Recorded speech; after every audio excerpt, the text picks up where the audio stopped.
Hello once again, Purple Eagles fans, and welcome to PurpleEagles.com. My name is Todd Callan, the radio voice of the men's basketball team here at Niagara University, but a special treat for you today as we are joined by the newest member of the Niagara coaching family, Jada Pierce, the recently named head coach of the women's basketball program, is here with us today. Jada, thanks so much for stopping by. Nice to meet you. Now, Jada, let's get started with what was it about this opportunity, this role here at NU that was so appealing for you?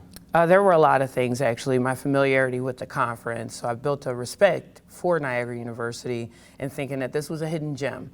It was nice to know that there were some pieces here that Coach Faustin left behind with her recent appointment at Ferris State, and I felt that, you know what, why not take that opportunity, if they'd have me here, to be their next head coach. Now, you've been a head coach previously and also a longtime assistant coach. How have those previous experiences set you up for this role here at Niagara? It set me up a lot. I think as a young head coach, I was like overwhelmed, didn't really know what I was getting myself into, but the steps that I took after have really prepared me to be this head coach.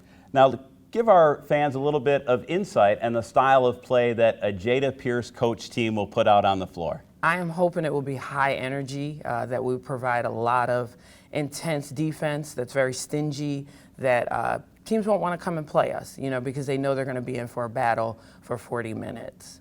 Now, recently named, as we said at the beginning, let's talk a little bit about this whirlwind that you've been on. You're named to be the head coach at Niagara University, and now you're right in the midst of a heavy recruiting season. How's it gone for you? It's gone very well, actually. I've retained Erica Harris, who was the assistant coach from last season, as well as the director of operations, Renee Polka. So that's really helped my transition a lot because things were already in place for me to go out on the road recruiting to try to find some future Purple Eagles.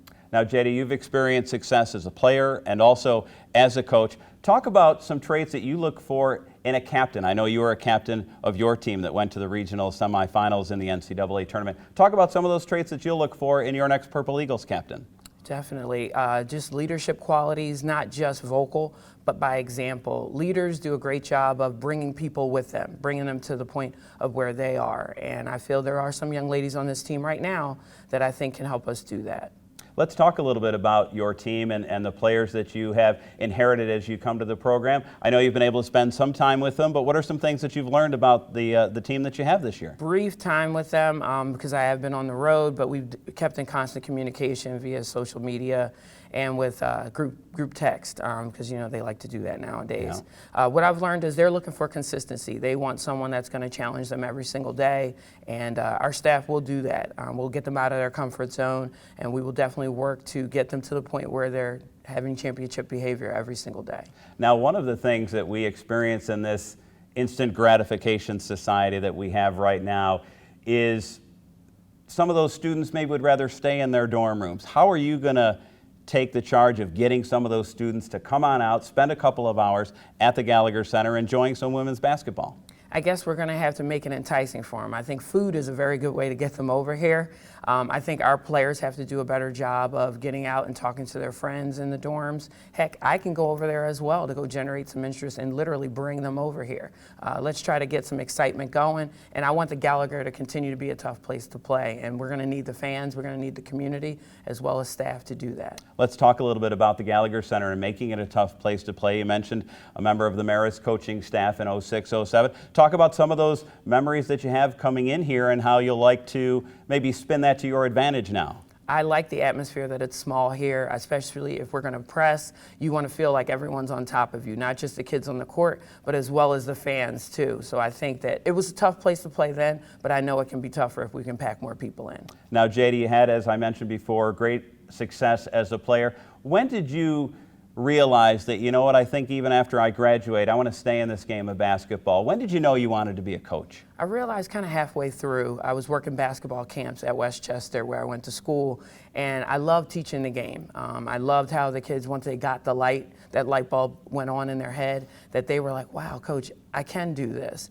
And I was thinking, you know what, why not do that? And the coaches that I've had over the years, my coach Deirdre Kane at Westchester really imparted some great words of wisdom on me and just said, you know what, you got to keep it simple and you just got to care about the kids, because if you care about them, they're going to work hard for you. Let's build off that a little bit, and you talk about being a teacher, and I'm sure you have to cater your message a little bit differently as each player might receive the message in a different manner. How do you make sure that you're pressing the right buttons on that player to get that message through? I think a lot is off the court, getting to know them, what their background is, and trying to figure out what are some things that have made them successful in the past, and how can you translate that to the future.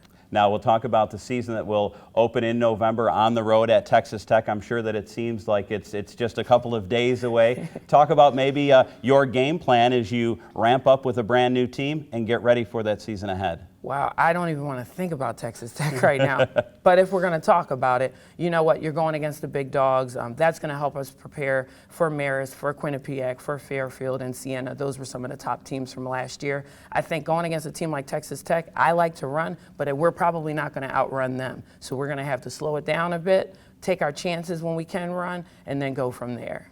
All right, Coach. Well, we certainly appreciate the time in a very busy time for the newest head coach in the Niagara program, Jada Pierce. Thanks again for stopping by. We appreciate it. Thank you. Appreciate it. And fans, don't forget to keep it locked right here at purpleeagles.com for all the information you need on NU athletics. My name is Todd Callan. Have a great day, everyone.